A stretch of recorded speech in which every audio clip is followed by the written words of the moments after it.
السلام علیکم ورحمۃ اللہ وبرکاتہ۔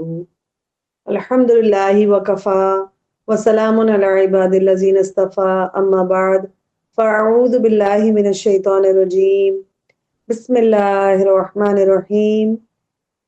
قال اللہ تعالی فی القرآن الکریم هل یستوی الذین یعلمون والذین لا یعلمون، کیا جاننے والے اور نہ جاننے والے برابر ہو سکتے ہیں؟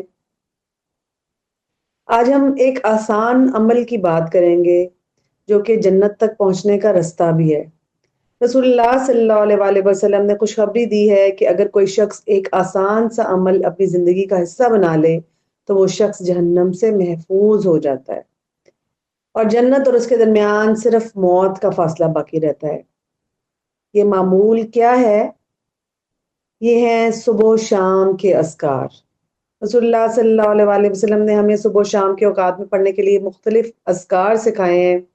ان اذکار کا طریقہ بھی بیان فرمایا، اور ان میں سے ہر ایک کی اپنی الگ جو ہے وہ فضیلت بھی ہے اور روحانی اہمیت بھی ہے۔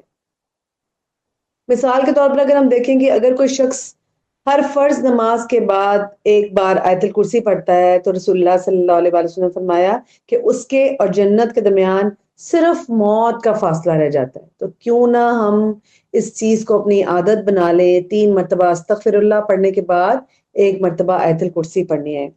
اسی طرح رسول اللہ صلی اللہ علیہ وآلہ وسلم نے فرمایا کہ اگر کوئی شخص سید الاستغفار 1 مرتبہ صبح کے وقت یعنی دن کے کسی بھی حصے میں پڑھ لے، اور اگر اس دن اس کی موت واقع ہو جائے تو اللہ تعالیٰ اس کی مغفرت فرما دیتا ہے اور اسے جہنم سے بچا لیتا ہے۔ اور اگر وہ شخص رات کے کسی حصے میں سید الاستغفار پڑھ لے اور اسی رات میں اس کی موت آ جائے تو اللہ تعالیٰ اسے بھی جہنم سے نجات عطا فرماتا ہے۔ یہ ہے سید الاستغفار کی عظیم فضیلت۔ تو اب ذرا سوچنے کی بات کیا ہے کہ کتنا بڑا انعام ہے ہمارے لیے کہ اگر اس دن موت آ جائے تو انشاءاللہ تعالیٰ اسے جہنم سے اللہ تعالیٰ آزادی دے دیں گے۔ اسی طرح ایک اور عظیم دعا ہے کہ اللہم اجرنی من النار، اے اللہ مجھے جہنم کی آگ سے آزاد کر دے، مجھے جہنم سے بچا لے۔ اگر کوئی شخص صبح کے کسی حصے میں یہ دعا 7 مرتبہ پڑھ لے اور شام تک اس کی موت واقع ہو جائے تو اللہ تعالیٰ اسے جہنم سے آزاد کر دے گا۔ اور یہ ضروری ہے کہ یہ دعا جو ہے وہ 7 مرتبہ ہی پڑھی جائے۔ اللہم اجرنی من النار، اللہم اجرنی من النار، اسی طرح 7 مرتبہ۔ تو جو شخص یہ عمل کرتا ہے اگر اسی دن اس کی موت ہو جائے تو انشاءاللہ اللہ تعالیٰ اسے جہنم سے نجات عطا فرمائیں گے۔ اسی طرح شام کے اذکار کا وقت مغرب سے منسلک ہے، یا تو مغرب سے پہلے پڑھ لیے جائیں یا مغرب کے بعد۔ دونوں روایات ہی اس بارے میں درست ہیں، لیکن اگر مغرب سے پہلے نہ پڑھ سکیں تو مغرب کے بعد بھی یہ وقت شمار ہوتا ہے، رات کا جس سے کہتے ہیں، کیونکہ جن اذکار کے بارے میں رسول اللہ صلی اللہ علیہ وآلہ وسلم نے فرمایا کہ رات کے کسی حصے میں بھی پڑھ لیے جائیں تو رات کا آغاز جو ہے وہ مغرب سے شروع ہوتا ہے۔ تو جیسا کہ میں نے سید الاستغفار کے بارے میں عرض کیا تو بہتر یہی ہے کہ مغرب کے بعد اذکار مکمل کر لیے جائیں۔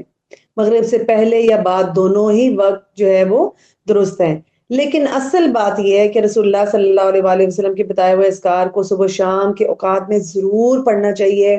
یہ آپ کی جادو سے، جنات سے، بیماریوں سے، نظر بد سے، بہت سے عوامل ایسے ہوتے ہیں جن سے یہ اذکار اللہ کے حکم سے بإذن اللہ یہ جو ہے وہ بچاتے ہیں۔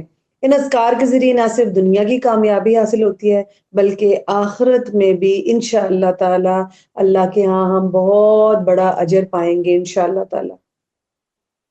اللہ تعالیٰ مجھے اور آپ کو اس بات کی توفیق عطا فرمائے، ہمیں ان اذکار کو کرنے پابندی سے کرنے کا جو ہے وہ اللہ تعالیٰ توفیق ہمیں عطا فرمائے اور ہمارے لیے آسانیاں پیدا فرمائے، اور ان تمام اذکار کے ذریعے تمام مخلوقات کے شر سے اللہ تعالیٰ ہمیں پناہ میں رکھے، آمین یا رب العالمین۔